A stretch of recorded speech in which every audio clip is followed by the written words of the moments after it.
नमस्कार, 20 मिनट 20 खबर में आपका बहुत बहुत स्वागत है। आपके साथ मैं हूं स्वप्निल। अगले 20 मिनट में आपको 20 अहम खबरों से रूबरू कराएंगे। शुरू करते हैं 20 मिनट में 20 खबरों का सिलसिला। हिमाचल प्रदेश में 12 नवंबर को विधानसभा चुनाव होंगे। चुनाव आयोग ने शुक्रवार को चुनाव की तारीखों का ऐलान किया। हिमाचल में वोटिंग सिंगल फेज में की जाएगी। नतीजे 8 दिसंबर को आएंगे। नामांकन भरने की आखिरी तारीख 25 अक्टूबर रखी गई है। आयोग ने कहा कि नामांकन की तारीख तक वोटर लिस्ट में अपना नाम जुड़वा सकते हैं। चुनाव आयोग ने कहा कि निष्पक्ष चुनाव कराना हमारी प्राथमिकता है। इस बार 80 साल के ऊपर के उम्र वाले बुजुर्गों और कोरोना पीड़ितों को घर से वोटिंग की सुविधा दी जाएगी। वोटर हेल्पलाइन ऐप भी जारी की जाएगी। इसके जरिए कोई भी वोटर किसी भी वक्त शिकायत कर सकता है। हिमाचल विधानसभा का कार्यकाल 8 जनवरी को खत्म हो रहा है। राजस्थान में त्योहारी सीजन पर बिजली कटौती की नौबत आ सकती है। दरअसल राज्य के पास एक बार फिर कोयला खत्म हो गया है और 2062 मेगावाट बिजली बनाने की 9 यूनिट बंद हो चुकी है। प्रदेश में सितंबर में प्रतिदिन पीक आवर्स में अधिकतम बिजली की खपत 15,000 मेगावाट को पार कर चुकी है। सूत्रों के मुताबिक राजस्थान को सारे प्रयासों के बाद सिर्फ 12,500 मेगावाट बिजली ही रोजाना मिल रही है। अभी भी तकरीबन 2,500 मेगावाट बिजली की रोज किल्लत है। और 250 मेगावाट की जो छबड़ा की ESP फेलियर होने के बाद यूनिट नंबर 4 बंद की, उसको भी मैं 150 मेगावाट पे जनरेशन के लिए उपलब्ध कराने के पूरे प्रयास है 15 अक्टूबर से पहले। तो 2 यूनिट और आ जाने के बाद केवल 3 यूनिट हैं जो मेरी बंद रहेंगी, और वो जो 3 यूनिटें बंद रहेंगी 23 में से, उनको भी मैं 30 अक्टूबर तक किस तरह मैं संचालित कर सकता हूँ, चालू कर सकता हूँ, उसके भरसक प्रयास करूँ। ये पाकिस्तान है, वो मुल्क जो सुधरने का नाम नहीं लेता। हालात चाहे कितने ही क्यों न बिगड़ जाए, वो अपनी हरकतों से बाज नहीं आता है। आए दिन किसी न किसी तरह की उल्टी सीधी हरकत करता है। इस बार वो ड्रोन से भारत के लिए हथियार की खेप भेज रहा था।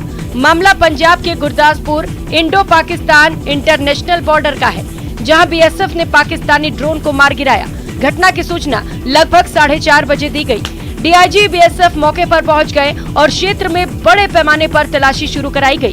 BSF अधिकारी ने बताया कि BSF के जवानों ने पंजाब के गुरदासपुर सेक्टर में तड़के 4:35 पर इंटरनेशनल बॉर्डर पर पाकिस्तान की तरफ से भारत में घुसे एक ड्रोन को मार गिराया।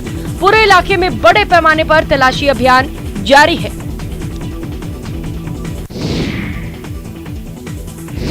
बिहार के वैशाली में गंगा नदी तेजी से कटाव कर रही है। डिप्टी CM तेजस्वी यादव के विधानसभा क्षेत्र में कटाव से हालात भयावह हो गए हैं, जिसका एक वीडियो सोशल मीडिया पर अब वायरल हो रहा है। वायरल वीडियो में देखा जा सकता है कि कैसे एक शौचालय भवन नदी में विलीन हो रहा है। वीडियो के बारे में बताया जा रहा है कि ये तस्वीर चक सिंगार पंचायत के रामपुर भुवैया स्थान मंदिर की है। कटाव की वजह से लोगों में दहशत का माहौल है। साथ ही ये भी बताया जा रहा है कि सैकड़ों घर और जमीन तो नदी में कटकर बह रहे हैं और जो कुछ हिस्से बच गए हैं उसी में लोग किसी तरह गुजारा कर रहे हैं। लेकिन अब फिर से कटाव तेज हो गया है, जिससे लोगों में दहशत का माहौल है। लोगों का कहना है कि उनका घर और उपजाऊ जमीन सब कुछ नदी में समा गया। उनकी नजरों के सामने ही उनके घर नदी में समा रहे हैं। कई बार प्रशासन से कटाव रोकने के लिए मदद मांगी जा रही है, पर प्रशासन की अनदेखी के कारण उनकी हालत दिन ब दिन बिगड़ती जा रही है।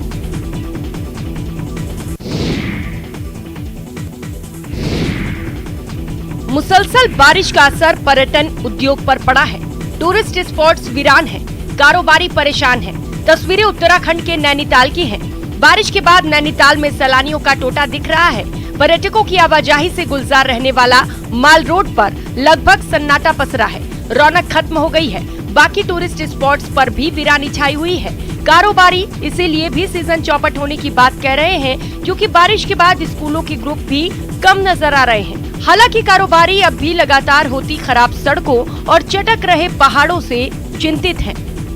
अभी तो गुजराती सीजन का टाइम है, दिवाली के बाद चलता है, वो अभी 10-15 दिन का टाइम है। देखो, अगर तब तक माहौल सामान्य हो गया तो हम आशा करते हैं कि गुजराती सीजन अच्छा चले। और जैसा अभी माहौल हो रहा है, इसको देख के तो लगता है कि गुजराती सीजन पर भी हमारा असर पड़ेगा। बरसात से पहले काफ़ी अच्छा सीज़न चल रहा था, 3-4 दिन बढ़िया सीज़न रहा और टूरिस्ट दिखना भी शुरू हो गया था।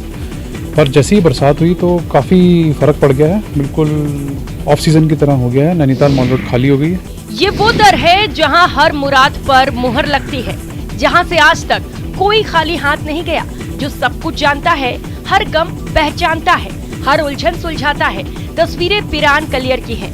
रुड़की शहर के बाहरी इलाके में हजरत मखदूम अलाउद्दीन अली अहमद की दरगाह हारे हुए का सहारा है। दरगाह हरिद्वार के दक्षिण की ओर स्थित है और हिंदू मुस्लिम धर्मों के बीच एकता का उम्दा उदाहरण है। रहस्यमयी शक्तियों के लिए जाना और पहचाना जाता है। मान्यता है कि दर पर आने वाले की फरियाद कभी अनसुनी नहीं होती, इसीलिए यहाँ दुनिया के कोने कोने से लोग पहुँचते हैं। पिरान कलियर में साबिर पाक का 754वां सालाना उर्स चल रहा है, जिस पर मंगलौर विधायक सरवत करीम अंसारी ने सवाल उठाए हैं। उन्होंने कहा कि लोगों को दुकानें रोजगार के लिए दी गई हैं, लेकिन वहां गेस्ट हाउस बनाकर देह व्यापार चलाया जा रहा है। इसीलिए गंदगी को साफ किया जाएगा ताकि कलियर में हो रहे अनैतिक कार्यों को रोका जा सके। वहाँ से देह व्यापार बहुत है, आप देखिए जाके, आप देखना होगा। हमने दुकानें दे रखे हैं बोर्ड में कारोबार करने के लिए, और उन्होंने बना दिया उसमें गेस्ट हाउस।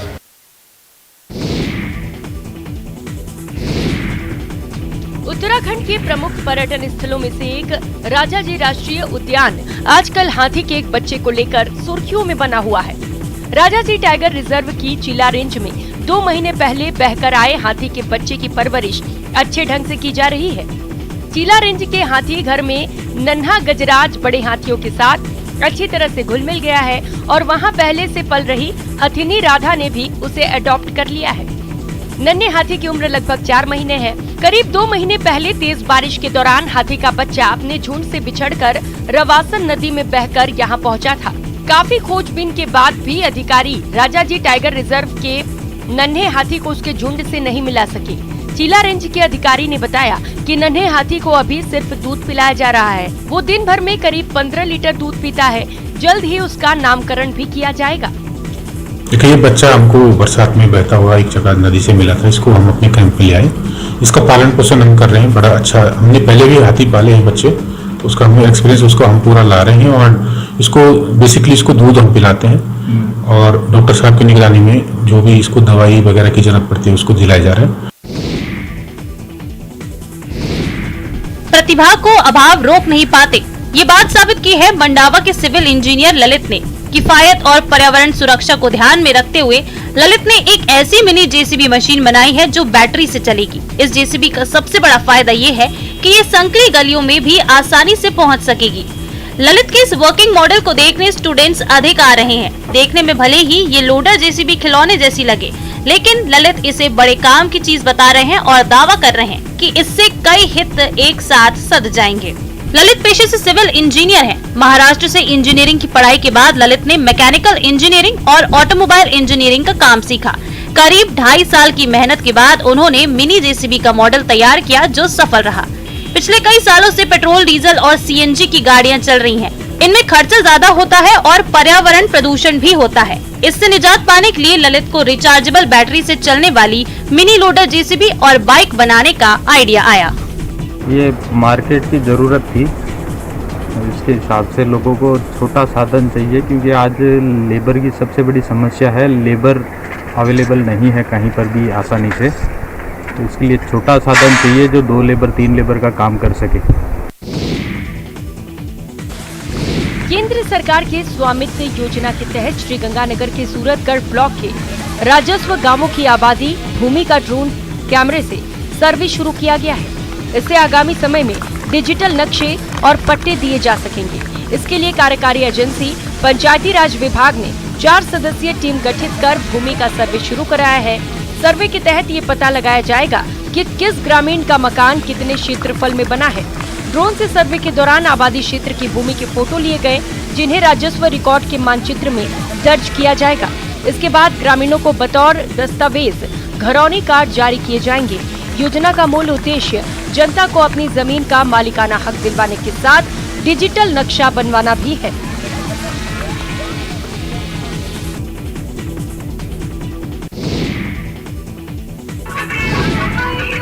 आस्था के नाम पर अश्लील डांस, तस्वीरें यूपी के आजमगढ़ की हैं, जहां 24 घंटे के अंदर एक बार फिर बालाओं का पूजा पंडाल में डांस का वीडियो वायरल हुआ है।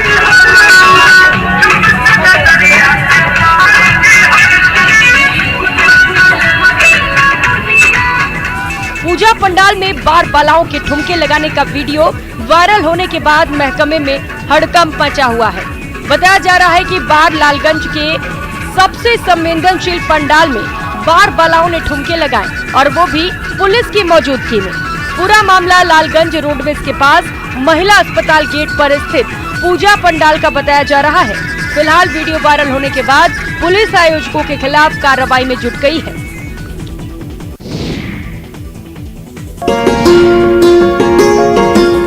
इश्क अधूरा हो तो लोग देवदास बन जाते हैं, लेकिन अगर इश्क मुकम्मल हो जाए तो प्रेमी प्रेमिका पति पत्नी बन जाते हैं। अब जरा मंदिर में शादी करते इस जोड़े को देखिए जो साथ जीने मरने की कसमें खा रहे हैं। ये पूरा मामला औरंगाबाद के रफीगंज का है। बताया जा रहा है कि मई गांव के निवासी विवेकानंद का अफेयर गया के प्रिया कुमारी के साथ था। दोनों पिछले 2 सालों से एक दूसरे को डेट कर रहे थे, पर दोनों के परिजनों को इन दोनों का रिश्ता नागवार था। दोनों प्रेमी एक दूसरे से शादी करना चाहते थे, मगर परिजनों की रजामंदी आड़े आ रही थी। दोनों प्रेमियों ने पुलिस को अपनी कहानी सुनाई, जिसके बाद रफीगंज थाना अध्यक्ष ने दोनों के परिजनों को थाने बुलाया। समझा बुझाकर दोनों की शादी थाने के मंदिर में ही करा दी। इस शादी में ना तो बैंड बाजा था और ना ही कोई दान दहेज का सामान था तो बस विवेकानंद और प्रिया कुमारी का बेपनाह इश्क, जिसने दोनों को 7 जन्मों के लिए एक कर दिया था।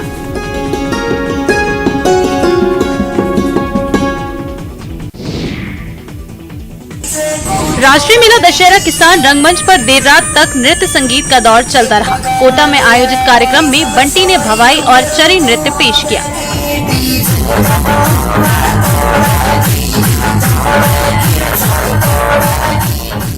गिरीश गौतम ने देशभक्ति गीत से दर्शकों का मन मोह लिया, जबकि योगेश ने किशोर कुमार के गीतों से दर्शकों को झूमने पर मजबूर कर दिया।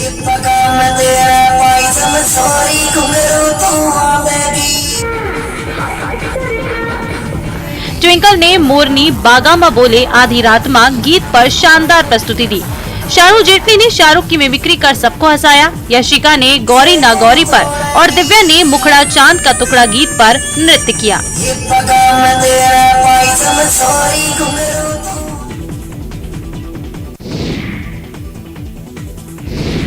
युवा सेवाएं और खेल विभाग की तरफ से छठी एशियन पैनकेक सिलाट चैंपियनशिप का शुभारंभ शेर-ए-कश्मीर इंडोर स्टेडियम श्रीनगर में हुआ। प्रतियोगिता में सिंगापुर, इंडोनेशिया, मलेशिया, कोरिया और बांग्लादेश समेत 12 देश के करीब 250 खिलाड़ी शामिल हो रहे हैं। हम यहाँ पे आज J&K इंडिया होस्ट कर रही है 6th Asian senior national championship. तो काफ़ी कंट्रीज़ आए हैं, सिंगापुर आई है, वियतनाम, मलेशिया, इंडोनेशिया, काफ़ी अराउंड 12 कंट्रीज़ आए हैं बाहर से। एशियन चैंपियनशिप हो रही है, सारी एशियन कंट्रीज़ है। कश्मीरियों को काफ़ी एक्सपोजर मिलेगा, काफ़ी बच्चे आए हैं। तो जितनी भी फॉरेन कंट्रीज़ है, फॉरेन प्लेयर्स है, इंटरनेशनल प्लेयर्स है, फॉरेन टेक्निक्स, फॉरेन मूव्स देखेंगे, काफ़ी बच्चे, काफ़ी एक्सपोजर मिलेगा।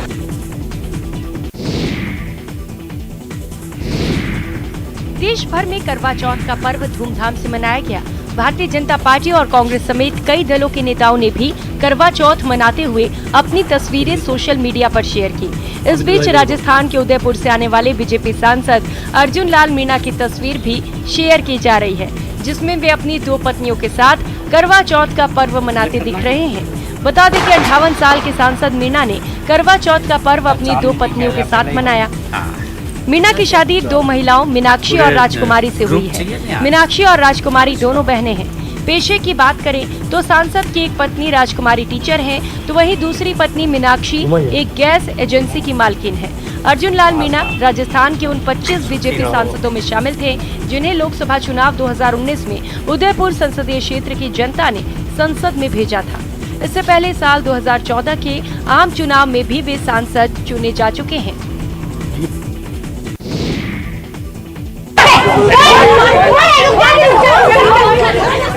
देश भर में गुरुवार को करवा चौथ उत्साह के साथ मनाया गया और महिलाओं ने पतियों की लंबी उम्र के लिए व्रत रखा और पूजन के बाद अपना व्रत खोला।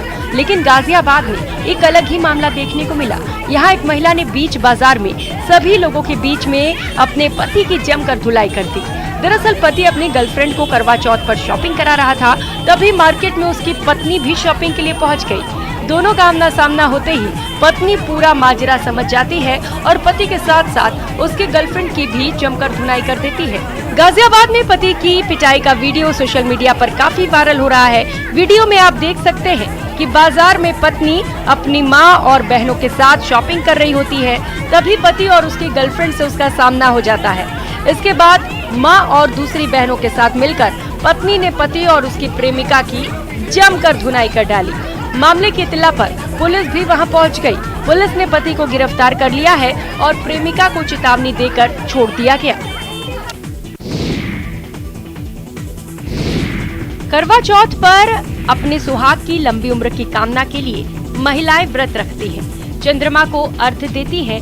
करवा चौथ पर मथुरा जेल में बंद महिलाओं ने भी व्रत रखने का निर्णय लिया और अपनी मंशा जेल प्रशासन को बताई, जिसके बाद जेल प्रशासन ने महिला कैदियों की भावनाओं का ध्यान रखते हुए करवा चौथ मनाने के तमाम इंतजाम किए। खास बात ये है कि इन महिला कैदियों में 9 महिला कैदी ऐसी भी हैं जो पति की हत्या के आरोप में बंद है। ये महिला कैदी अपने प्रेमी की लंबी उम्र के लिए व्रत रख रही हैं। मथुरा जेल में 77 महिला बंदी है। इनमें से 32 ने जेल प्रशासन से करवा चौथ का व्रत रखने की मंशा जाहिर की। जेल प्रशासन ने महिला कैदियों की भावनाओं की कद्र करते हुए न सिर्फ इनको इसकी अनुमति दी, बल्कि करवा चौथ मनाने के लिए उनको सामग्री भी उपलब्ध कराई।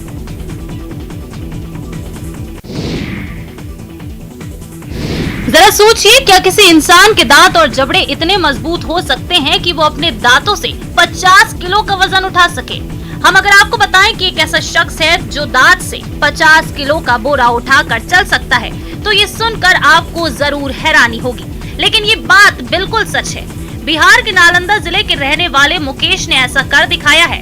मुकेश में एक खास हुनर है, वो अपने दांतों से 50 किलो तक का सामान उठा सकता है। दांतों से भारी बोरा उठाकर ले जाते मुकेश का वीडियो सोशल मीडिया पर खूब वायरल है। मुकेश के हुनर की कहानी भी काफी दिलचस्प है।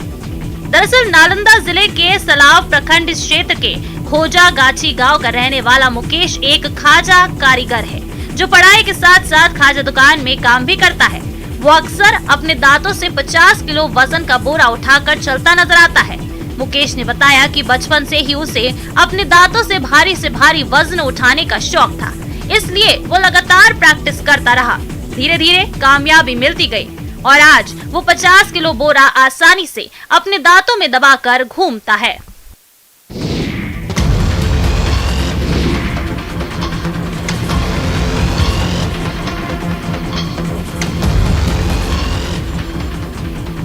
रसल वाइपर नाम सुनते ही रूह सियर उठती है। जरा सोचिए, जब ऐसा खतरनाक सांप घर में मिल जाए तो लोगों का क्या हाल होगा।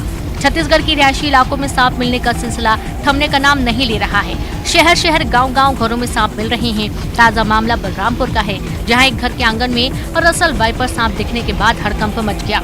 सांप दिखते ही लोग इधर उधर भागने लगे। अब चुनौती सांप को पकड़ने की थी। गाँव के ही एक युवक ने सावधानी पूर्वक सांप को पकड़ा और जंगल में सुरक्षित छोड़ दिया। सांप के रेस्क्यू के बाद लोगों ने राहत की सांस ली।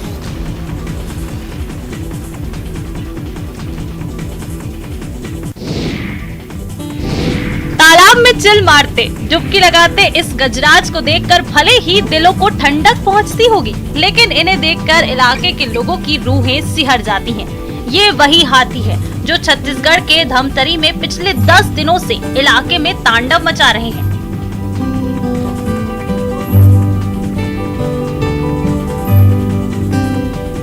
तालाब भी किसी जंगल का नहीं है जहां इन्होंने डेरा डाला है। गांव के पास ही कई हाथी डेरा जमाए हुए हैं। कभी घर तो कभी फसलों पर टूट पड़ते हैं। ग्रामीण बताते हैं कि 2 दंतैल हाथियों ने उनका जीना दूभर कर रखा है।